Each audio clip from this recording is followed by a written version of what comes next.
Okay korang, sekarang ni aku berada dekat dalam Saga baru Saga 2025 ni bentuk dalam dia. Nampak? Kerusi dia, dia punya gear, nampak ni? Dia punya apa, aircon. Skrin dia besar daripada sini sampai sini skrin dia. Okay, dia punya steering dia sama dengan X50 tak silap aku. Lepas tu dia punya ni kompartmen dia, boleh tengok. Dia punya push start button ini yang paling atas punya spek lah. Okay. Dalaman dia, jom kita tengok dalaman dia. Macam ni. Dia punya material apa, seat dia. Tepi ni macam ada design macam ni, design macam ni. Okay. Dia punya handbrake dia. Lepas tu okay, ada konsol ni, button.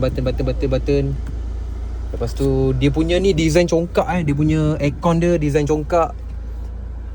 Dia ada lampu dekat sini yang bagusnya. Cuma sunroof tak ada. So what do you think about the Saga baru?